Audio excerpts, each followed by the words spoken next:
The woman standing at the edge of Knights Ferry clutched a small leather satchel so tightly her knuckles had turned white. And if anyone had looked closely enough that September afternoon in 1882, they would have seen the desperate fear in her eyes that came from running for your life. Beatrice Owens had stepped off the stagecoach 30 minutes earlier, dust still clinging to her dark green traveling dress, her auburn hair fighting to escape its pins after 3 days of rough roads through California. She had chosen this town because it was small, because it sat along the Stanislaus River far enough from Sacramento that perhaps, just perhaps, no one would think to look for her here. The ferry crossing that gave the town its name represented more than just a way across the water. To her, it meant crossing from one life into another, from captivity into freedom. She walked slowly down the main street, trying not to draw attention, trying to look like just another traveler passing through. The afternoon sun beat down mercilessly, making her wish she had thought to bring a parasol, but she had left Denver in such a hurry that practical items had been the last thing on her mind. Survival had been first. Escape had been everything. The saloon doors swung open as she passed, and a tall figure emerged, nearly colliding with her. Strong hands steadied her shoulders, and she found herself looking up into a pair of startlingly blue eyes set in a sun-bronzed face. "Pardon me, miss," the man said, his voice carrying the gentle drawl of someone who had spent years under open skies. He released her shoulders immediately, stepping back to give her space. "Did not see you there." Beatrice took in his appearance quickly, the way someone does when assessing whether a person represents danger or safety. He wore worn denim pants, a faded blue shirt, and a brown vest that had seen better days. His hat was pushed back on his head, revealing dark hair that curled slightly at the ends. He was young, perhaps 25, and carried himself with the easy confidence of someone comfortable in his own skin. "No harm done," she managed, her voice steadier than she felt. The man tipped his hat to her. "Thomas Crawford," he introduced himself. "Most folks call me Tom. I work at the Crawford Ranch just outside town. We run cattle, some horses. You looking for someone, miss? You seem a bit lost." Beatrice hesitated. Everything in her screamed to keep moving, to not engage, to trust no one. But she was exhausted, hungry, and had nowhere else to go. "I am looking for work, actually, and lodging." Tom's expression shifted to one of thoughtful consideration. "Work and lodging both. That is a tall order in a town this size. What kind of work can you do?" "I can cook, clean, mend clothes, keep accounts, teach reading and writing," Beatrice said, lifting her chin. "I have worked as a governess and a housekeeper. I am capable and hardworking." "Well, miss." Tom trailed off, waiting for her to supply a name. "Beatrice Owens." "Miss Owens, I might be able to help with one of those problems. My sister runs the boarding house at the end of the street, the white building with the blue shutters. Tell her I sent you. Her name is Margaret, and she is usually looking for help. As for work, I could ask around. The schoolteacher position might be open. Old Mrs. Henderson has been talking about retiring for months." Beatrice felt some of the tension in her shoulders ease slightly. "Thank you, Mr. Crawford." "That is very kind. Just being neighborly," Tom said with a smile that reached his eyes. "Welcome to Knights Ferry, Miss Owens. I hope you find what you are looking for here." She watched him walk away, his long stride carrying him toward a hitching post where a beautiful chestnut horse waited. There was something about him, something that felt genuine, but Beatrice had learned the hard way that appearances could be deceiving. She would trust no one, not fully, not ever again. The boarding house was indeed at the end of the street, and Margaret Crawford turned out to be a warm woman in her early 30s with the same dark hair and blue eyes as her brother. She was wiping her hands on her apron when she answered Beatrice's knock. "Yes." Your brother Thomas sent me. I am looking for lodging, and he said you might have a room available." Margaret's face brightened. "Did he now? Well, Tom has good instincts about people. Come in, come in. I do have a room just freed up this morning actually. A small one on the second floor, but it is clean and has a good window. You look about done in, if you do not mind me saying." "I have been traveling," Beatrice said simply. From where? The question was innocent enough, but Beatrice felt her guard slam back up. "The East," she said vaguely. "I heard there were opportunities out here in California." If Margaret noticed the evasion, she was polite enough not to comment. "Well, you heard right. This is a good town, honest folks mostly. We have had our troubles like anywhere, but by and large people look out for each other here. Let me show you the room." The room was small but clean, as promised, with a narrow bed covered in a patchwork quilt, a washstand, and a small wardrobe. The window looked out over the river, and Beatrice could see the ferry making its way across the water. "I can offer room and board for $3 a week, or $2 if you are willing to help with cooking and cleaning," Margaret said. "I know that is high, but prices have gone up something fierce." "I can help with the work," Beatrice said quickly. $2 a week she could manage for a while, at least until she found proper employment. "When would you like me to start?" "Tomorrow is soon enough. You look like you need rest. There is water in the pitcher, and supper is at 6 if you want to come down. We eat family style in the dining room." After Margaret left, Beatrice sank onto the bed and finally allowed herself to feel the weight of the past weeks. She had been so afraid, so constantly looking over her shoulder, that she had not let herself think about what would happen when she finally stopped running. Now, in this small room in this small town, the reality of her situation crashed over her. She was alone. Truly alone for the first time in her 22 years.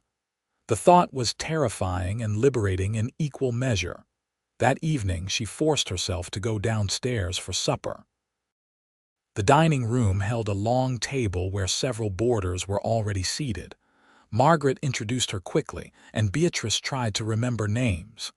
There was Mr. Patterson, who worked at the general store, Mrs. Chen, a widow who did sewing, the Harvey brothers, who worked at the lumber mill. All of them were polite, welcoming even, but Beatrice kept her responses short and deflected any questions about her past. The next morning, she woke early and helped Margaret prepare breakfast for the boarders. It felt good to work, to focus on something concrete like chopping vegetables and kneading bread dough. Margaret chattered away companionably, filling the silence with stories about the town and its residents. "My brother Tom, the one you met yesterday, he runs our family ranch with our father," Margaret said as she stirred a pot of oatmeal. "Our mother passed 5 years ago, and it has been just the 3 of us since. Well, 4 now counting you." "I am just a boarder," Beatrice said quickly. "For now," Margaret said with a knowing smile, "but I have a sense about these things. I think you might stay longer than you plan." Beatrice did not respond to that. She could not afford to think about staying anywhere long term. If they found her, if they tracked her here, she would have to run again. After breakfast was cleared and the dishes washed, Margaret suggested they walk to the schoolhouse to inquire about the teaching position. The morning air was crisp and cool, carrying the scent of pine and river water. Knights Ferry was waking up around them, shop owners opening their doors, horses clopping down the dusty street. The schoolhouse was a simple wooden building on the edge of town. Mrs. Henderson, a silver-haired woman with kind eyes and an arthritic stoop, seemed delighted to meet Beatrice. "I have been trying to retire for months," she said, gesturing for them to sit on the student benches. "But the town council kept saying they could not find anyone qualified. Can you really teach reading, writing, and arithmetic?" "Yes, madam. I was educated at a boarding school in Boston, and I have worked as a governess for 3 families. Can you provide references? Beatrice's heart sank. References would mean contacting her previous employers, leaving a trail. I am afraid my most recent employer died suddenly, and his household was dissolved. The families before that were several years ago, and I have lost touch. Mrs. Henderson frowned slightly. That is unusual. I understand if that is a problem, Beatrice said, standing. Thank you for your time. Wait, Mrs. Henderson said. Sit back down, child. I am old, but I am not blind. You are running from something. I do not need to know what. What I do need to know is whether you can teach my students and whether you will treat them with kindness and respect. Beatrice sat slowly. I can and I will. Teaching was the only time I ever felt truly useful. That is good enough for me. The pay is $40 a month. You start Monday. School runs from 8 until 3 Monday through Friday. Can you manage that? Yes, madam, thank you. Walking back to the boarding house, Margaret squeezed Beatrice's arm. See, I told you this was a good town. People here judge you by who you are now, not where you have been. If only that were entirely true, Beatrice thought. But she smiled and thanked Margaret anyway. The next few days passed in a blur of preparation. Mrs. Henderson spent time showing Beatrice the curriculum, introducing her to the families whose children attended school. There were 15 students ranging from age 6 to 14, children of ranchers, shopkeepers, and mill workers. Beatrice threw herself into preparing lessons, grateful for the distraction. She did not see Thomas Crawford again until Sunday, when Margaret insisted she attend church services. Beatrice had tried to decline, but Margaret was persistent. Everyone goes to church on Sunday. If you do not show up, people will talk. Is that what you want? So Beatrice found herself sitting in a pew in the small white church, wearing the one good dress she had brought with her. The service was simple, the pastor's sermon about forgiveness and new beginnings. Beatrice tried to focus, but her mind kept wandering, cataloging exits, watching the door. After the service, as people milled about outside exchanging greetings, Tom approached her. He was dressed in what was clearly his Sunday best, dark pants and a white shirt with a string tie. Miss Owens, he said, tipping his hat. I heard you got the teaching position. Congratulations. Thank you, your sister has been very helpful. That is Margaret for you, she collects strays. He said it affectionately. I do not mean that as an insult, she just has a big heart. I did not take it as one.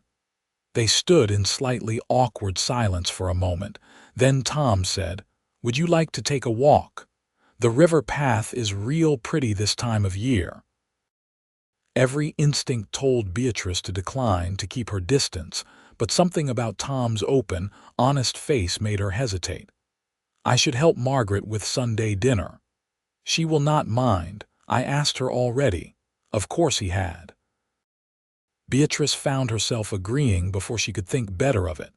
The river path wound along the Stanislaus, shaded by oak and cottonwood trees.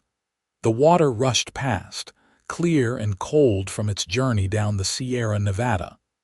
Tom walked beside her, his long strides shortened to match her pace. So what brings you to Knights Ferry, really? He asked after a while. And before you give me the same answer you gave everyone else, let me say that I am not trying to pry. I just figure if you want to talk, I am a good listener. Why would you think there is more to it? Because I have eyes. You look like someone who is waiting for the other shoe to drop. You watch the door whenever someone enters a room. You flinch when someone moves too fast near you. Those are not the habits of someone on a simple adventure out west. Beatrice stopped walking. Her heart was pounding. Are you threatening me? What? No. Tom looked genuinely alarmed. I am saying I recognize the signs because I have seen them before. After the war, a lot of men came back with that same look, waiting for danger, unable to settle. I am not judging you, Miss Owens. I am offering you a friend if you need one." She studied his face, looking for deception, for ulterior motives. All she saw was sincerity. "You do not know me, not yet, but I would like to. You seem like someone worth knowing." They resumed walking, and Beatrice felt something loosening in her chest. It had been so long since anyone had shown her simple kindness without expecting something in return. "Can I ask you something?" Tom said. "And you do not have to answer if you do not want to. You can ask." "Are you in danger? Is someone following you?" Beatrice's breath caught. No one had asked her directly before. She could lie, deflect, change the subject. Instead, she found herself saying, "I do not know. Maybe." "Okay, then we will keep an eye out. You are part of Knights Ferry now, and we look after our own." The simple declaration made Beatrice's eyes sting with unexpected tears.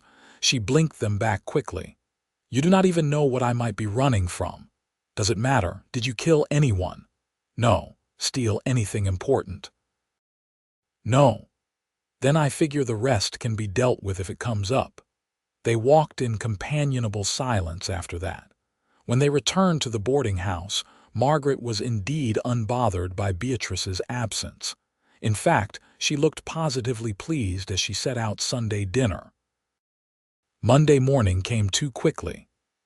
Beatrice arrived at the schoolhouse an hour early, her stomach churning with nerves.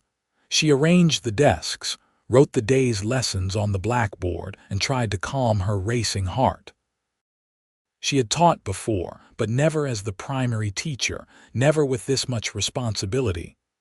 The students arrived in groups, some walking, some brought by parents on horseback or in wagons. They were curious about her, whispering among themselves. Beatrice stood at the front of the classroom and introduced herself, keeping her voice calm and clear. "Good morning. I am Miss Owens, and I will be your teacher this year. I know you all miss Mrs. Henderson, and I am not here to replace her. I am here to continue the good work she started. Now, let us begin with roll call."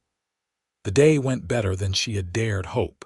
The children were well behaved for the most part, and the few who tested boundaries responded well to firm but kind redirection. By the time 3 o'clock came and the students filed out, Beatrice was exhausted but satisfied. She was erasing the blackboard when she heard boots on the wooden floor behind her. Spinning around, she saw Tom standing in the doorway, hat in hand. "Scared you again. Sorry about that. I seem to keep doing that." "What are you doing here?" "Thought you might like a ride back to town. Margaret mentioned you walk, and it is a fair distance. My horse can carry 2. Beatrice hesitated. Accepting his help felt dangerous in ways that had nothing to do with physical safety. But her feet ached and the walk was long. "That is kind of you." Tom's horse, the same chestnut she had seen before, stood patiently outside. Tom mounted first, then extended his hand to help her up behind him. Beatrice settled gingerly onto the horse's back, acutely aware of Tom's proximity, the solid warmth of his back against her hands as she held on. They rode slowly back toward town. The afternoon sun slanted through the trees, painting everything gold. Tom pointed out landmarks, telling stories about the town's history, clearly trying to put her at ease. It worked, despite her reservations. "The ranch is that way," he said, pointing east. "About 3 miles out. We have got about 200 head of cattle, give or take, plus horses. My father started it with nothing but determination and a good horse. Built it up over 30 years. It must be satisfying building something like that." "It is. Hard work, but satisfying. You get to see the results of your effort, kind of like teaching, I imagine." They were passing through town when Beatrice noticed a man standing outside the general store. He was tall, well-dressed, and watching them with an intensity that made her blood run cold. She could not see his face clearly under his hat, but something about his posture made alarm bells ring in her head. "Can you go faster?" she asked Tom, her voice tight. Tom must have heard the fear because he did not question her. He urged the horse into a trot and they were in front of the boarding house within minutes. Beatrice slid off the horse before it had fully stopped. "Thank you for the ride," she said quickly, already moving toward the door. "Wait, what is wrong? Who was that man?" "I do not know." "Probably no one. I am just tired. Thank you again." She fled inside before he could press further. Once in her room, she stood by the window watching the street below. The man was there now, walking slowly, looking at the buildings, her heart hammered. It could be nothing. It could be coincidence. Or it could be that they had found her already. That evening, she barely touched her supper. Margaret noticed but did not comment. After the meal was cleared, Beatrice retreated to her room and tried to think. If it was who she feared, she would need to leave. But where would she go? She had so little money. Running again meant leaving the teaching position, the small safety she had found here. A knock on her door made her jump. "Miss Owens." "It is me, Tom." She opened the door a crack. Tom stood there, his expression serious. "Can we talk?" "It is not proper for you to be in my room." "Then come downstairs. The parlor. Margaret will chaperone if it makes you more comfortable." Beatrice knew she should refuse, but the look in his eyes told her this was important. She followed him downstairs. Margaret was already in the parlor knitting, and she gave Beatrice an encouraging nod. Tom sat on the sofa, and Beatrice took the chair across from him. "What is this about?" I asked around about that man we saw. "Nobody knows him. He is not from here." He was asking questions at the general store about newcomers to town, about you specifically. Beatrice's stomach dropped. What did people tell him? Nothing much. Folks here are protective of their own, and you are one of us now.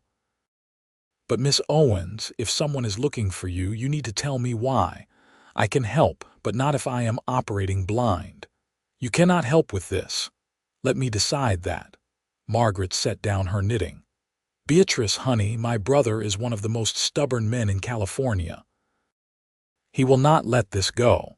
And between you and me, if someone is threatening you, Tom is exactly the person you want on your side." Beatrice looked between them, these two people who had shown her nothing but kindness. The weight of her secret felt crushing. Part of her wanted to tell them everything, to share the burden she had been carrying alone, but doing so would put them at risk. "I need to think," she said finally. "Can you give me that time to think?" Tom nodded slowly. "Of course." "But Miss Owens, Beatrice, if you are in danger, time might be something you do not have." That night, Beatrice lay awake, staring at the ceiling. She thought about Denver, about the gilded cage she had lived in for 3 years, about Marcus Thornton and his cold eyes and colder hands, about the night she had finally found the courage to run. Marcus Thornton was a wealthy businessman, powerful and connected. He had courted her after hiring her as a governess for his young nephew, had been charming and attentive. She had been 19 and naive enough to mistake control for protection. By the time she realized her mistake, she was trapped. He had never hit her. He had not needed to. His control was subtler, more insidious. He isolated her from friends, from family, until she had no one. He made her dependent on him for everything. He told her how to dress, what to say, who to speak to. He called it love. She called it suffocation. The breaking point had come 3 months ago when Marcus proposed marriage. She had tried to refuse gently, and his mask had slipped. He told her she did not have a choice. He told her she belonged to him. He told her if she tried to leave, he would find her, no matter where she ran. She had left anyway, stealing money from the household accounts and fleeing in the night. She had traveled by stagecoach, train and wagon, always moving, always looking over her shoulder. Knights Ferry was supposed to be far enough away, small enough to hide in. But Marcus had resources. Of course he would send someone. Of course he would track her down. Men like him did not let go of their possessions. By morning, Beatrice had made a decision. She would leave Knights Ferry. It was the only way to keep Margaret and Tom safe. She could not let them be drawn into her nightmare. She packed her small bag quietly, counting her remaining money. She had enough for a stagecoach ticket, maybe two.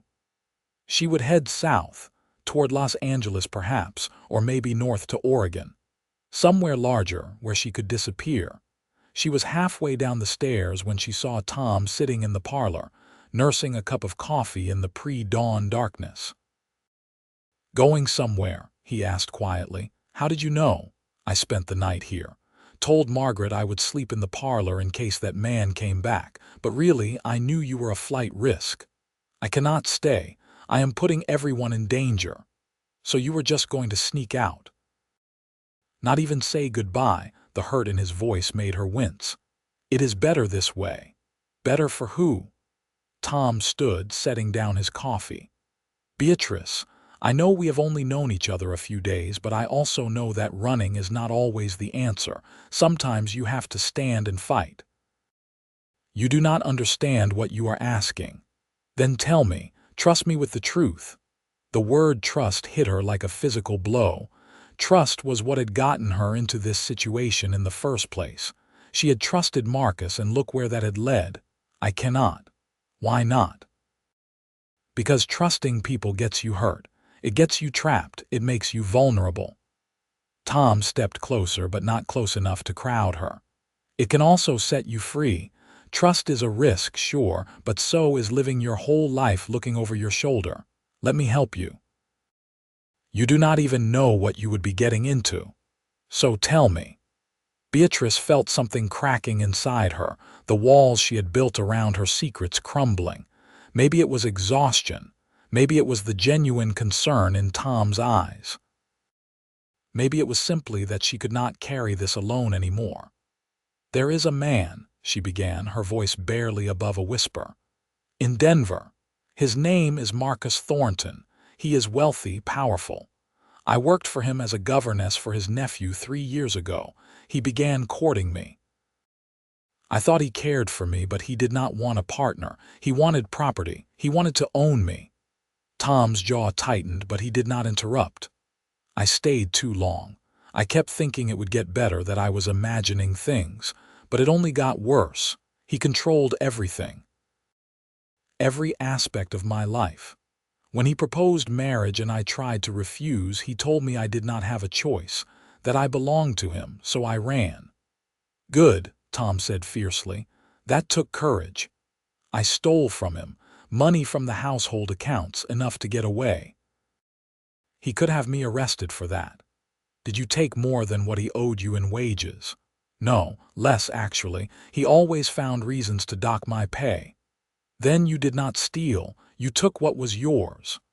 "The law might not see it that way. And Marcus has connections, lawyers, influence. If he finds me, he will drag me back. He told me he would, that no matter where I went, he would find me. The man we saw yesterday, I think Marcus sent him." Tom was quiet for a moment, processing this. Then he said, "Okay, here is what we are going to do. You are not leaving. You are going to stay right here where people can protect you. I am going to talk to the sheriff, let him know the situation. And we are going to figure out how to deal with this Marcus Thornton if he shows up. You do not understand.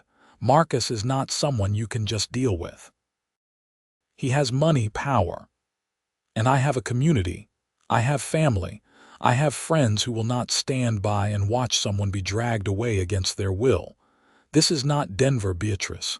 This is Knights Ferry. We take care of our own." Beatrice felt tears spilling down her cheeks before she could stop them. "Why are you doing this? You barely know me." Tom reached out slowly, giving her time to pull away, and gently wiped a tear from her cheek with his thumb. "Because it is the right thing to do. And because in the few days I have known you, I have seen your strength, your kindness, your intelligence. You deserve better than to spend your life running." "I am scared," she admitted, the words feeling like a confession. "I know, but you do not have to be scared alone anymore." Margaret appeared in the doorway, still in her nightgown and wrapper. I heard voices. Everything all right. Beatrice was just telling me about a problem she has been having, Tom said. Someone from her past is causing trouble. Margaret's expression shifted from sleepy to alert. What kind of trouble? Beatrice found herself repeating the story, finding it slightly easier the second time. When she finished, Margaret crossed the room and pulled her into a tight hug. That man will not touch you, not while I am breathing. You hear me? The fierce protectiveness in Margaret's voice made Beatrice cry harder.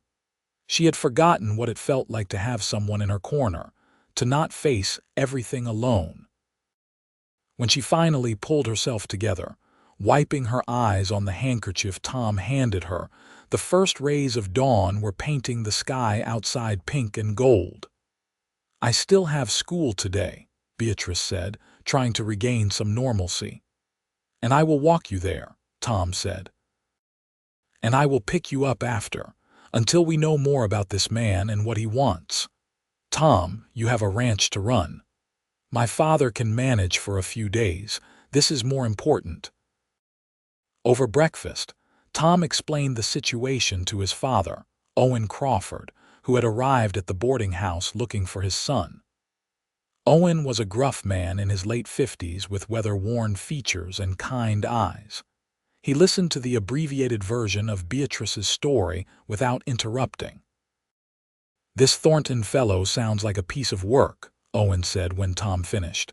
We will keep an eye out, and Tom is right to stick close, can't be too careful. Thank you, Mr. Crawford, Beatrice said. I am sorry to bring trouble to your family. You did not bring trouble. Trouble followed you. There is a difference, and call me Owen. Mr. Crawford makes me feel old. True to his word, Tom walked Beatrice to school. The stranger from the previous day was nowhere to be seen, but Beatrice felt his absence like a weight. Where was he? What was he planning? The school day dragged by. Beatrice tried to focus on her students, on conjugating verbs and working through arithmetic problems, but her mind kept wandering. Every unexpected noise made her jump.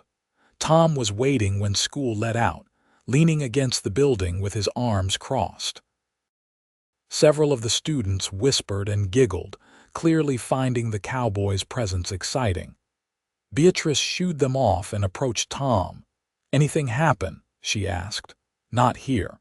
But the stranger has been seen around town, still asking questions, though not getting many answers. Sheriff Blake wants to talk to you. What will I tell him? The truth.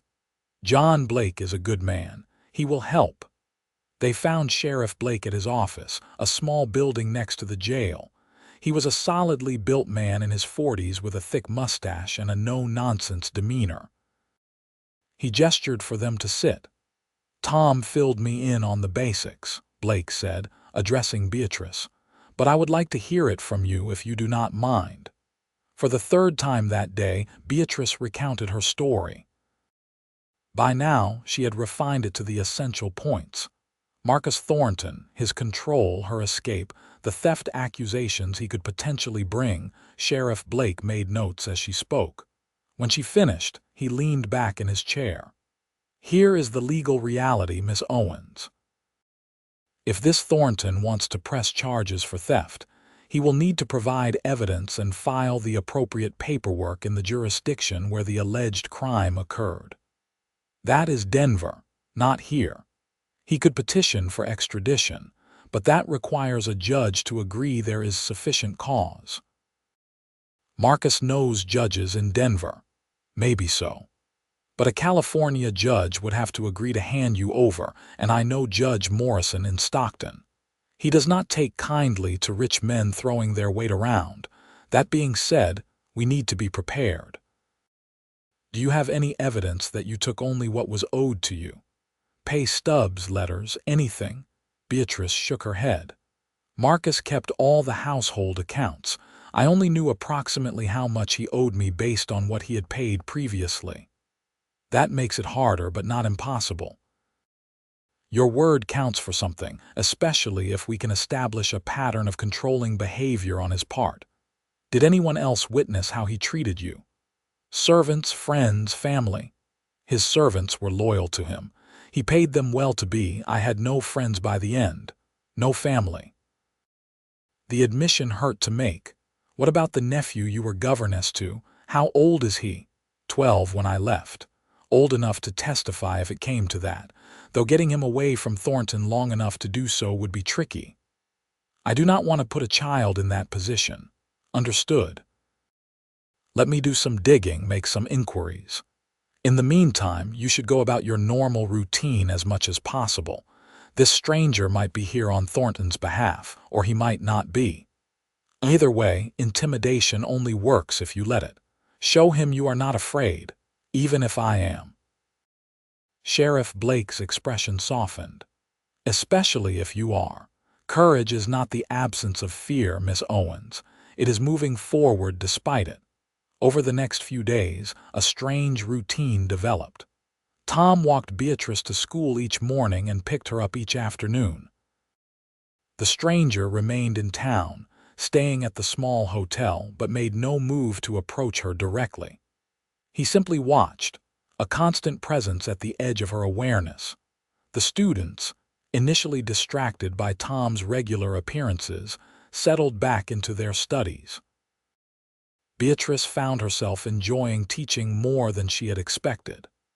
The children were bright and eager to learn, and helping them make connections and grasp new concepts brought her genuine joy. In the evenings, she helped Margaret with the boarding house and tried not to think about the watching stranger. Tom often stayed for dinner, and slowly, Beatrice found herself relaxing in his presence. He had a dry sense of humor that caught her off guard, making her laugh when she least expected it. He also had a way of listening that made her feel heard, really heard, perhaps for the first time in years. One evening, about a week after their conversation in the parlor, Tom invited her to walk down to the river after dinner. The weather was cooling as September turned toward October, and Beatrice wrapped a shawl around her shoulders as they walked. They found a spot on the riverbank where a fallen log made a natural bench. The water rushed past, catching the last of the daylight and turning it to liquid gold. "Can I ask you something?" Tom said, skipping a stone across the water. "You seem to ask me that a lot," Beatrice said, but there was no heat in it. "I am a curious person. It is a flaw." "It is not a flaw. Ask your question. When this is over, when we have dealt with Thornton and you are truly free, what will you do? Will you stay in Knights Ferry?" Beatrice had not let herself think that far ahead. Freedom felt like such a distant concept, something for other people, not for her. "I do not know. I have not planned beyond getting through each day. Would you want to stay if you could?"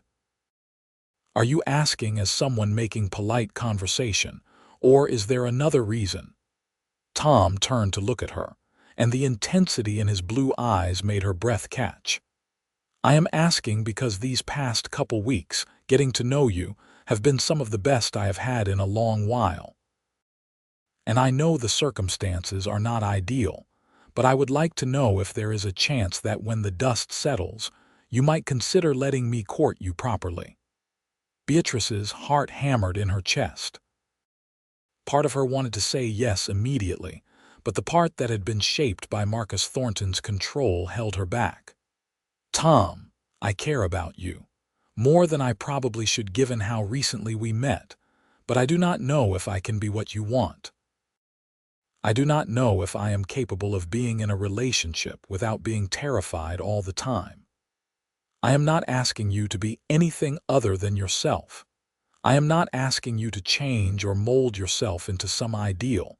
I am just asking if you might be willing to try, to see where this could go. And if I cannot, if I am too damaged," Tom reached over and took her hand gently. "You are not damaged, Beatrice. You are hurt. There is a difference. Damage suggests you are broken beyond repair. Hurt means you need time and care to heal. I am a patient man. What if Marcus finds a way to take me back? Then I will find a way to bring you home again. But I do not think it will come to that. I think you are stronger than you give yourself credit for." Beatrice looked down at their joined hands. Tom's hand was calloused from ranch work, strong and warm. It felt nothing like Marcus's manicured grip that had always held a hint of threat. Tom's touch felt like safety. "I would like to try," she said quietly. "When this is over, I would like to see where this goes." Tom's smile could have lit the darkening sky. "Then that is what we will do." The moment was broken by the sound of someone clearing their throat. They both turned to see the stranger standing a few yards away. This close, Beatrice could see him clearly. He was in his 40s, with a thin face and cold eyes. Tom stood smoothly, positioning himself between Beatrice and the stranger. "Can we help you? Actually, you can step aside. I have business with Miss Owens." "Miss Owens does not have business with you." "I think she does. My name is Richard Slade. I am a private investigator hired by Marcus Thornton to locate Miss Owens and retrieve certain stolen property." "I did not steal anything," Beatrice said, standing as well. Her voice shook slightly, but she kept her chin up. "Mr. Thornton would disagree. He is willing to drop all charges if you return the money you took and come back to Denver voluntarily." "She is not going anywhere," Tom said flatly. Slade's expression did not change. "This does not concern you, Cowboy. This is between Miss Owens and her employer." "Former employer," Beatrice corrected. "I left his service. I had every right to do so. After stealing from him, I took only what I was owed in unpaid wages." Again, Mr. Thornton disagrees. "He has been very patient, Miss Owens, but his patience is running out. He wants you to return and he wants his money back. If you refuse, he will pursue legal action." "Let him try," Tom said. "This is California, not Colorado. He has no authority here." "He has enough money to buy authority anywhere," Slade said. "Do not be foolish, Miss Owens. Come back willingly. It will be easier for everyone." "No." The single word came out stronger than Beatrice felt. Slade's eyes narrowed. "You will regret this." "Is that a threat?" Tom asked, his voice dangerous. "It is a fact. Mr. Thornton always gets what he wants, always." "Well, he is not getting Beatrice. You can tell him that. And you can tell him that if he wants to pursue this legally, she will be represented by counsel and will fight every step of the way." "We will see about that." Slade tipped his hat mockingly. "Good evening, Miss Owens. I am sure we will speak again soon." He walked away and Beatrice found her legs suddenly unsteady. Tom caught her elbow, supporting her. "Are you all right? He found me. He actually found me. But he did not take you, and he will not. Come on, let me get you back to the boarding house." That night, Beatrice could not sleep. Every time she closed her eyes, she saw Slade's cold expression, heard Marcus's threats echoing in her memory. She kept replaying the confrontation by the river, wondering what she should have said differently. What would happen next? Around midnight, she gave up on sleep and lit her lamp. She had just pulled out some papers to work on lesson plans when she heard a soft knock at her door. "Beatrice, it is Margaret. Can I come in?" "Yes." Margaret entered, carrying 2 cups of tea. She was in her nightgown and wrapper, her dark hair in a long braid. "Saw your light. Figured you might want company. You did not have to, I know." Margaret handed her a cup and sat on the edge of the bed. "Want to talk about it? I keep thinking I should have stayed away from Knights Ferry. If I had just kept moving, I would not be putting everyone in danger." "You are not putting anyone in danger. This Thornton is doing that all by himself. But you and Tom, the whole town, you have all been so kind. I do not want that kindness to cost you." Margaret sipped her tea thoughtfully. "Can I tell you something about my brother? He is the most stubborn, loyal person I know. When he decides he cares about someone, that is it. He will move heaven and earth for them. Our mother used to say he got that from our father. Both of them would give the shirt off their back to someone in need. That is a lovely quality. It is." But it also means that whether you stay or go, Tom is going to help you. So you might as well stay and let him. And honestly, Beatrice, I think you are good for him. He has been alone for too long, throwing himself into ranch work to avoid thinking about the future. You have given him something to care about beyond cattle and fences. I care about him too, Beatrice admitted, more than is probably wise. The heart does not care about wisdom, it just feels what it feels. Margaret patted her hand. Try to get some sleep. Tomorrow, Tom is taking you to meet our father properly. Owen wants to strategize. The next day was Saturday, so there was no school. Tom arrived after breakfast to drive Beatrice out to the Crawford ranch. Margaret came along and the three of them rode in a wagon, the morning air crisp and clean. The Crawford ranch was larger than Beatrice had imagined, with a sprawling main house, several outbuildings and corrals full of horses and cattle. Owen Crawford met them on the porch, wiping his hands on a rag. "Miss Owens, welcome to our home. Come on in, let us talk." The house was comfortable and lived in, with worn furniture and family photographs on the walls. Owen led them to a large kitchen table where coffee was already brewing. "Tom told me about the encounter yesterday," Owen began without preamble. "This Slade character sounds like trouble." "He is a private investigator hired by Marcus Thornton," Beatrice explained. "Marcus wants me to return to Denver, and you do not want to go." "No, sir, I would rather die than go back." Owen nodded, his expression grave. "Then we need a plan. Sheriff Blake is doing what he can legally, but the law moves slow. We need to think about practical protection. This ranch is defendable. If things escalate, you can stay here. We have ranch hands who are good with guns, and Tom is one of the best shots in the county. I do not want this to come to violence. Neither do we. But we prepare for the worst and hope for the best. That is how you survive in this world." They spent the morning discussing possibilities and contingencies. Owen suggested writing to lawyers in Sacramento and San Francisco, finding someone who could help build a defense if Thornton pursued extradition. Margaret proposed reaching out to women's groups in the area who might offer support or resources. Tom focused on the immediate practicalities of keeping Beatrice safe. By the time Beatrice returned to town that afternoon, she felt slightly better. Having a plan, having people who were willing to stand with her, made the threat feel less overwhelming. The following week passed without incident. Slade remained in town but made no further direct contact.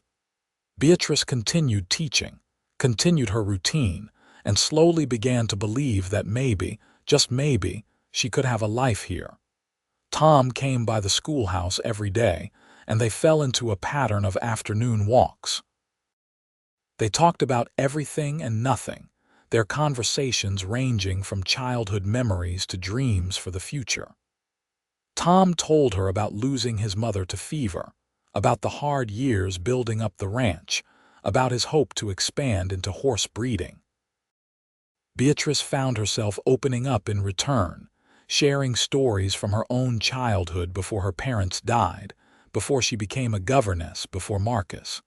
She told Tom about her love of books, her fascination with teaching, her secret dream of one day opening a school of her own. "Why not here?" Tom asked one afternoon as they sat by the river. "Why not open a bigger school right here in Knights Ferry? That takes money, resources. It takes vision and determination. The money and resources can be found if the need is there. And there is definitely a need. Our school is barely adequate." "It is a nice dream. So make it real. Stop seeing obstacles and start seeing possibilities." His faith in her was intoxicating and terrifying in equal measure. Beatrice had spent so long doubting herself, believing Marcus when he told her she was incapable, that Tom's confidence felt foreign. 2 weeks after Slade's appearance by the river, things came to a head. Beatrice was in the middle of teaching grammar to her students when the schoolhouse door banged open. Slade stood there, and beside him was Marcus Thornton. Beatrice's heart stopped. Marcus looked exactly as she remembered. Tall, impeccably dressed, with silver-streaked dark hair and a smile that never reached his eyes. He looked around the schoolhouse with an expression of faint distaste before his gaze landed on her. "Beatrice, darling, there you are. I have been so worried." The students were staring, confused. Beatrice forced herself to remain calm. "Class, please take out your readers and work on Chapter 5, quietly." She walked to the door, not stepping outside, not giving Marcus the advantage of privacy. "What are you doing here?" "I came to bring you home, of course. You have been gone for months, Beatrice. I have been frantic with worry." "I am home. This is my home now." Marcus's smile tightened. "Do not be ridiculous. You belong in Denver with me. We were going to be married, remember?" "I remember refusing your proposal." A moment of panic, pre-wedding jitters, perfectly understandable. He reached out to take her hand, and Beatrice stepped back. "Do not touch me." "Beatrice, you are making a scene. Come with me so we can discuss this privately." "There is nothing to discuss." "I am not going back to Denver. I am not marrying you. It is over, Marcus. Accept it." Marcus's expression hardened. "You stole from me. $300 from my household accounts. I can have you arrested." "I took wages you owed me. I have witnesses who will testify to that." "Witnesses?" Marcus laughed. "In this backwater town, their word against mine. Please, I have lawyers, Beatrice. Expensive lawyers who will bury you in legal fees before you ever see a courtroom." "Then let them try. I am not afraid of you anymore." It was the truth. Standing there with her students behind her and the knowledge that Tom and the rest of Knights Ferry supported her, Beatrice realized she really was not afraid. Anxious, yes. Wary, certainly. But the paralyzing fear that had controlled her for years was gone. Marcus saw it too. His expression turned ugly. "You ungrateful little. Is there a problem here?" Tom's voice cut through the tension. He was standing at the bottom of the schoolhouse steps, and behind him was Sheriff Blake and Owen Crawford. Marcus turned, sizing up Tom with a dismissive glance. "This does not concern you, Cowboy. This is between me and my fiancée." "Miss Owens is not your fiancée," Tom said, climbing the steps. "She is not anything to you. She made her choice clear. Time for you to respect it." "And who exactly are you?" "Someone who actually cares about what Beatrice wants, not what I can take from her." Marcus looked between Tom and Beatrice, and understanding dawned on his face. "Oh, I see. You have found yourself a new protector. How resourceful." He addressed Beatrice again. "Do you really think he is any different?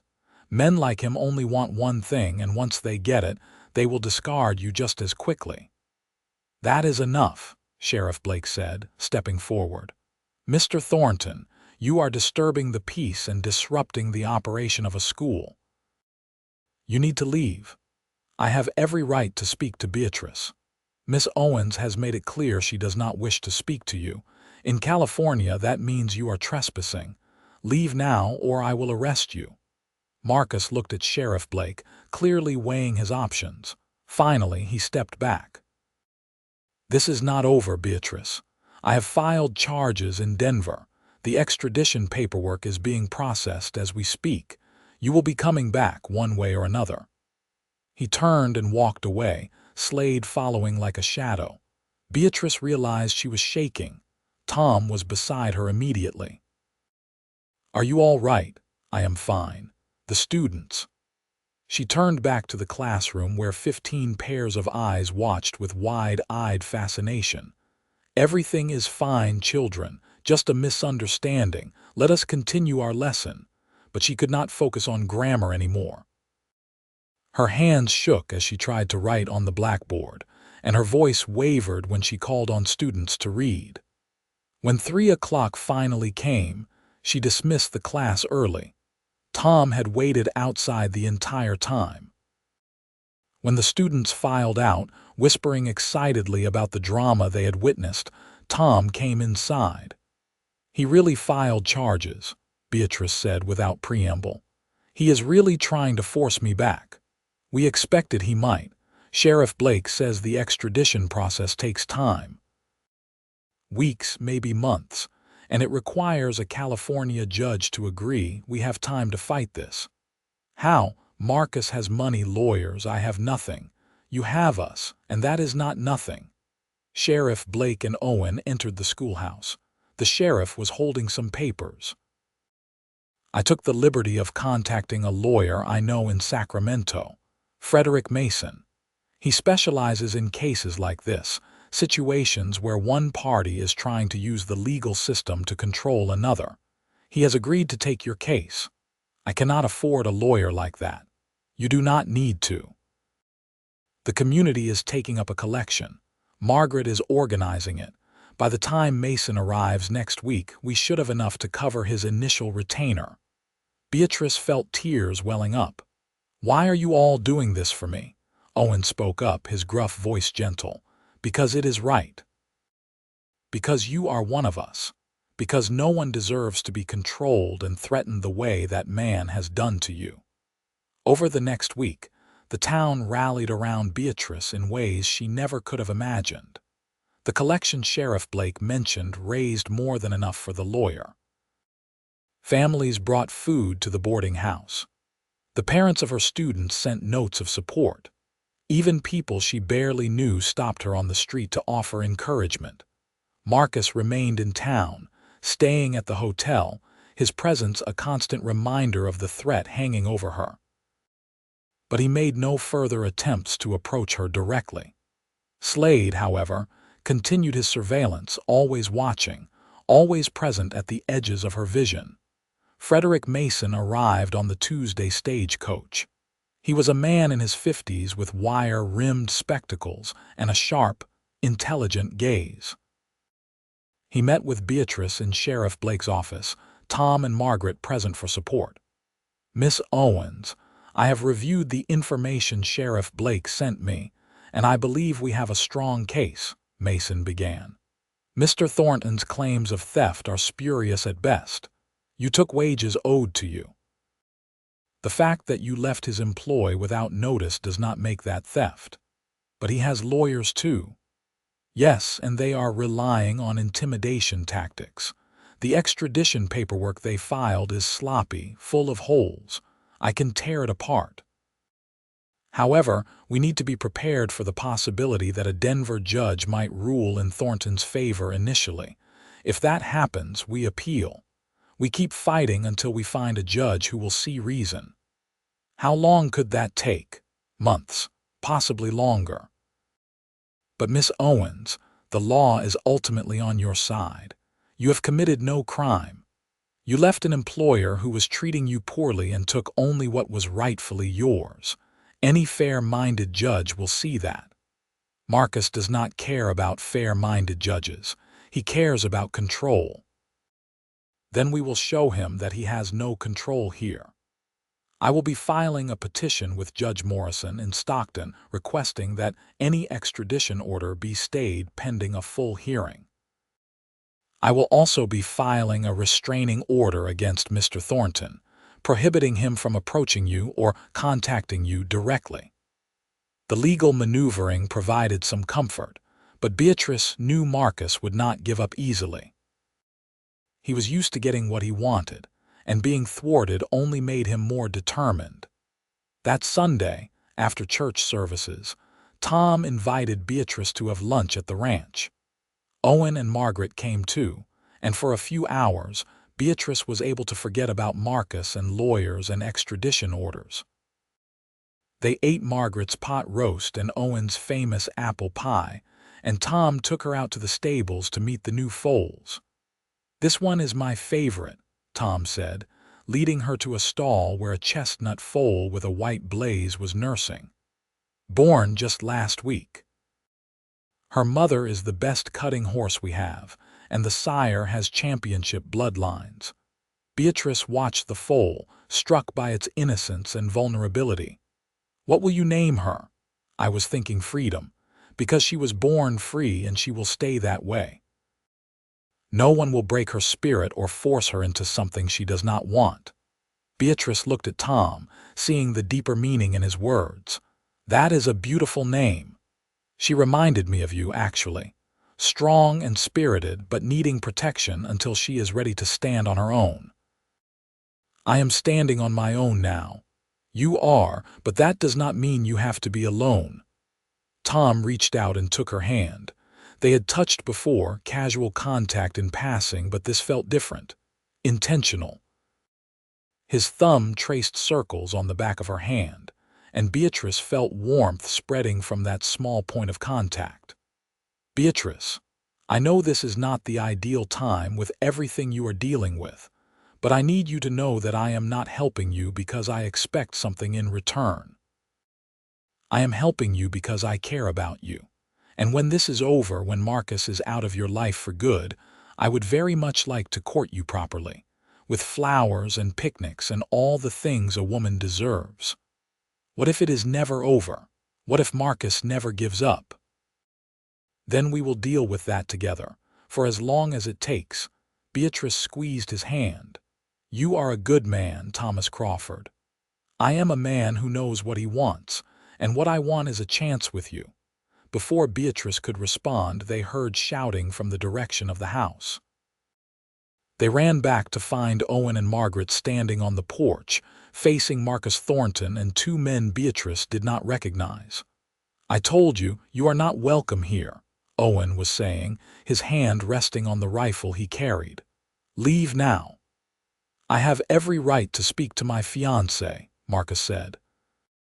She is not your fiancée, Tom said, stepping forward. You need to leave, now. Marcus's expression turned cold. Or what? You will shoot me. That would be convenient for you, would it not? Get rid of the competition. There is no competition. Beatrice does not want you. Accept it and move on. Beatrice does not know what she wants. She needs guidance, structure. I can provide that. You cannot. What I need is for you to leave me alone, Beatrice said, finding her voice. I am not coming back to Denver. I am not marrying you. I will fight your extradition order and I will win. You have no power over me anymore. Marcus took a step toward her, and both Tom and Owen moved to block him. You think you can hide here forever. You think these people will protect you indefinitely. They will tire of your drama, Beatrice. They will realize what a burden you are and they will cast you aside, and when they do, I will be waiting. She is not a burden, Margaret said fiercely. She is family, and we do not abandon family. Marcus laughed, the sound bitter. Family? You have known her for what, a month, 2? You have no idea who she really is. Did she tell you about her past, about her real family? Beatrice felt ice forming in her stomach. What was he talking about?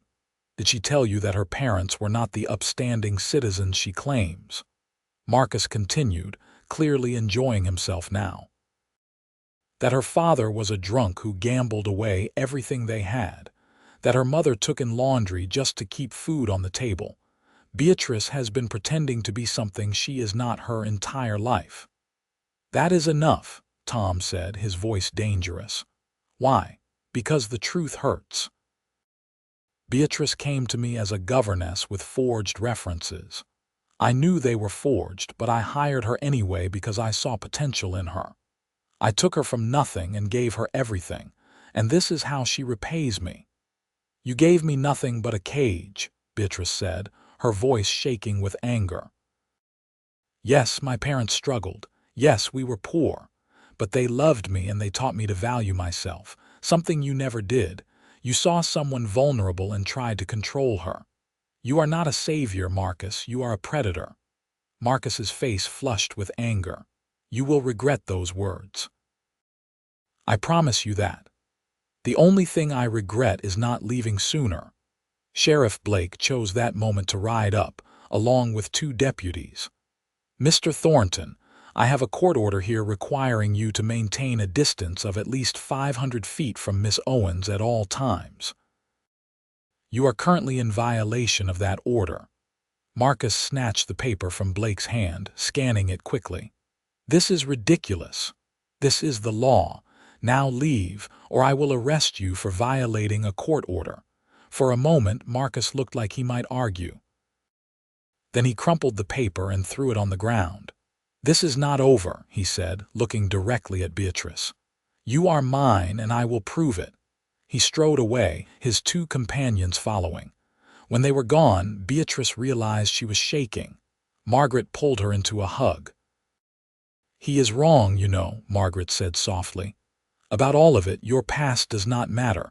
Who you are now, that is what counts. But he was right about some of it, Beatrice admitted. My parents were poor, my father did drink. I did forge references to get positions because no one would hire me without experience, but I could not get experience without being hired first. That makes you resourceful, not a liar, Owen said. You did what you had to do to survive. There is no shame in that. Tom had been quiet, but now he spoke. Beatrice, look at me. She met his eyes, expecting to see judgment or disappointment. Instead, she saw only understanding. I do not care about your past. I care about who you are, and who you are is brave and kind and determined. The fact that you fought your way up from nothing makes me respect you more, not less. You should care. Marcus was right about one thing. I bring drama and trouble wherever I go. No, Marcus brings drama and trouble. You just had the misfortune of crossing paths with him. That is not your fault. Over the next few weeks, the legal battle intensified. Frederick Mason worked tirelessly, filing motions and building Beatrice's defense. Judge Morrison in Stockton heard the initial arguments and ruled in Beatrice's favor, denying the extradition request. Marcus immediately appealed, taking the case to a higher court. Meanwhile, life in Knights Ferry continued. Beatrice taught her students, helped Margaret with the boarding house, and slowly began to build the life she had always wanted. The restraining order kept Marcus at a distance, though his presence in town remained a constant reminder that the fight was not over. Tom courted her properly, as he had promised. He brought her wildflowers picked from the fields around his ranch. He took her on picnics by the river. He taught her to ride horseback, patiently guiding her through the basics until she was confident enough to go faster than a walk. On a cool November evening, as they sat by the river watching the sunset, Tom asked her the question that had been building between them for weeks. Beatrice, I know we are still dealing with all this legal nonsense with Marcus, and I know you might not be ready, but I need to ask anyway because I cannot keep it in anymore. When this is over, when you are truly free, will you marry me? Beatrice's breath caught. Tom, I love you. I think I started falling for you the moment you nearly ran into me outside the saloon. You are the strongest, bravest person I know. And I want to spend the rest of my life showing you what love is supposed to look like. Not control or manipulation. Just honest, simple love. Tears were streaming down Beatrice's face now. I love you too. I think I have for a while, but Tom, I am terrified. What if Marcus wins? What if I have to go back? Then I will come for you. I will bring you home. There is no scenario where you end up alone or trapped. Do you understand? You are mine now, and I am yours, and nothing will change that. Yes, Beatrice whispered. Yes, I will marry you. When this is over, when I am free, I will marry you. Tom pulled her close and kissed her for the first time. It was gentle and sweet and full of promise. Beatrice felt something inside her healing, the broken places where Marcus had left his mark beginning to mend. The appeal process dragged through November and into December. Marcus remained in Knights Ferry, a shadow at the edge of Beatrice's happiness. But slowly, she learned to live with the uncertainty. She focused on her students, on her relationship with Tom, on building connections within the community. Right before Christmas, Frederick Mason arrived with news. The appeals court ruled in your favor. They have upheld Judge Morrison's decision and denied the extradition request.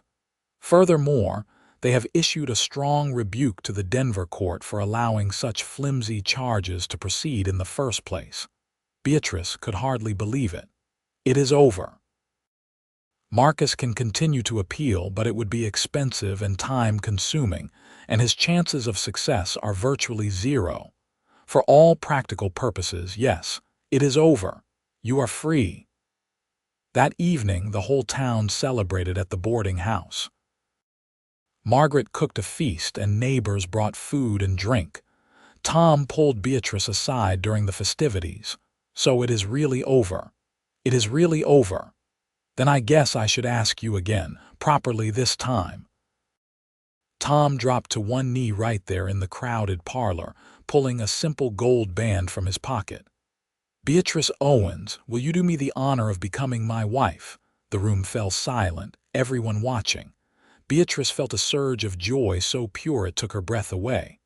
Yes, 1,000 times yes. The room erupted in cheers and applause.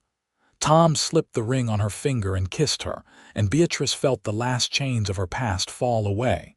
She was free, truly free. Marcus left Knights Ferry the next day without a word. Slade went with him, and Beatrice never saw either of them again. She heard later that Marcus had married someone else, a young woman from a prominent Denver family, and had moved to San Francisco. She wished the woman well and hoped she was stronger than Beatrice had been, that she would leave before it was too late. Tom and Beatrice were married on a bright January morning in 1883. The whole town attended the ceremony at the little white church. Margaret cried through the entire service, and Owen gave Beatrice away with gruff pride. Beatrice wore a simple white dress that the women of the town had helped her sew, and she carried wildflowers even though it was winter. They moved into a small house on the Crawford ranch that Owen and the ranch hands had been secretly building for months. It was not fancy, but it was theirs. Beatrice continued teaching, and Tom continued running the ranch, and they built a life together based on mutual respect, trust, and love. The following autumn, Beatrice gave birth to a son they named James Owen Crawford. He had Tom's dark hair and Beatrice's green eyes, and he filled their home with laughter and chaos. 2 years later, a daughter arrived, named Margaret Rose after her aunt. As the years passed, Beatrice often thought about that desperate woman who had stepped off the stagecoach in Knights Ferry all those years ago. She wished she could tell that woman that everything would be all right, that safety and love and happiness were waiting just around the corner. One evening when James was 5 and Margaret was 3, Tom found Beatrice sitting on their porch watching the sunset. He sat beside her, taking her hand. "What are you thinking about? About the day we met, about how scared I was, about how I could never have imagined this." She gestured to the house, the children playing in the yard, the life they had built. "I knew," Tom said with a smile. "The moment I saw you, I knew you were going to change my life. You changed mine. You saved it, really. No, you saved yourself. I just helped a little."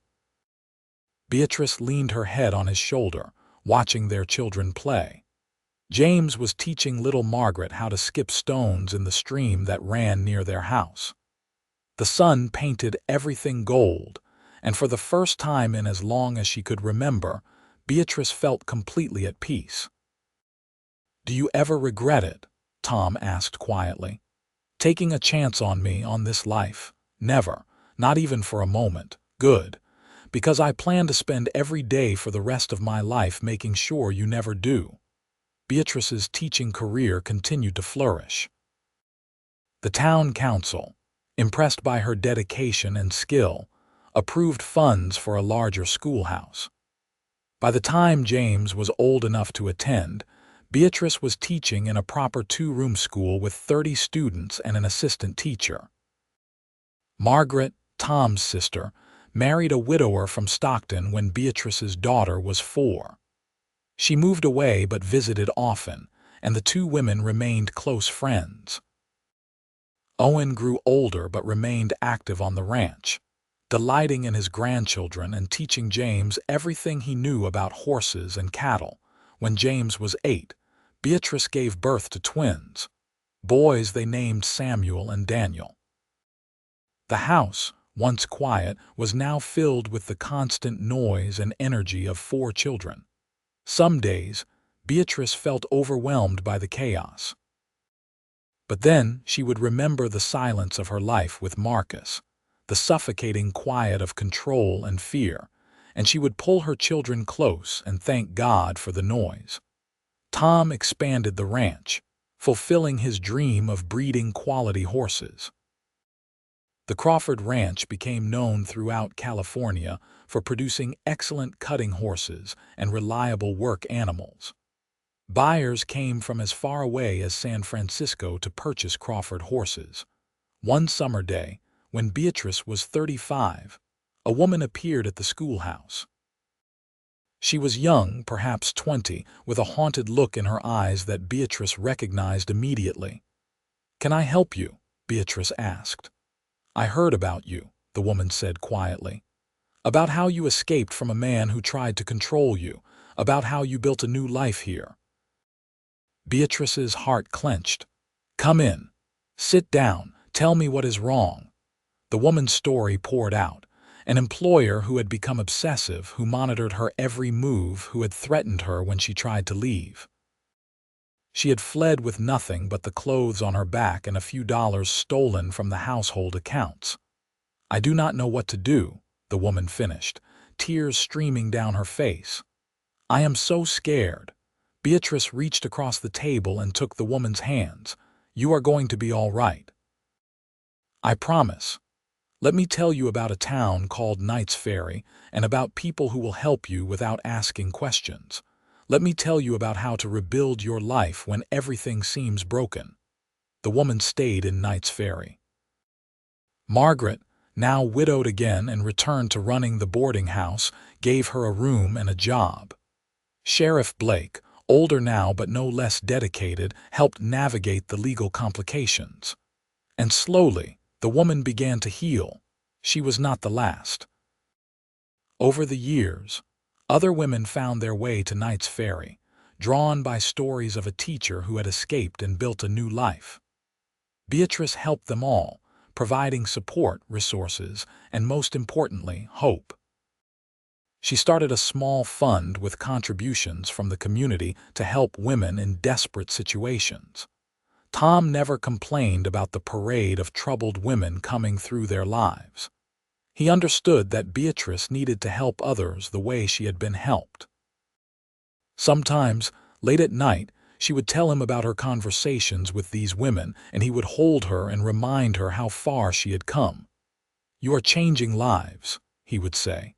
"Never doubt that." Marcus Thornton died in 1895, thrown from his horse during a hunting expedition. Beatrice read about it in the newspaper and felt nothing but a distant sadness for the man he could have been if he had chosen differently. She did not attend the funeral. That chapter of her life was closed. James grew into a young man who was kind like his father and determined like his mother. He took over much of the ranch work, allowing Tom to slow down as he aged. Margaret, their daughter, showed an early aptitude for teaching and eventually took over some of Beatrice's classes. The twins, Samuel and Daniel, were inseparable and eventually started their own ranch on land adjacent to the Crawford property. On a warm evening in 1910, Beatrice and Tom sat on their porch, watching the sunset. They were in their 50s now, with gray in their hair and lines on their faces earned from years of smiles and sunshine. "Do you remember that day by the river?" Beatrice asked. "When you asked me to trust you with my secrets, I remember. You were so scared. I told you that you were the first person I had ever told the whole truth to. Do you remember what you said?" Tom smiled, taking her hand.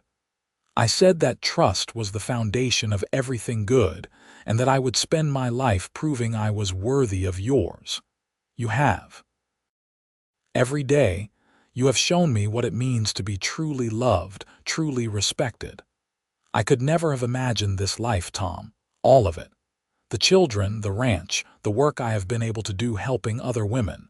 It started with you asking me to trust you, and you being brave enough to take that chance. They sat in comfortable silence, holding hands as the sun dipped below the horizon. From inside the house, they could hear their grandchildren laughing. James had brought his wife and 3 children for Sunday dinner, and Margaret was there with her husband and their new baby. "We did all right, did we not?" Tom said. "We did better than all right. We built something beautiful." Later that evening, after the family had gone home and the house was quiet, Tom and Beatrice lay in bed talking. It was a ritual they had maintained throughout their marriage, these late-night conversations where they shared their thoughts and dreams. "I have been thinking," Beatrice said, "about writing down my story, not for publication or anything like that, just for our children and grandchildren, so they know where they came from, what we overcame. I think that is a wonderful idea.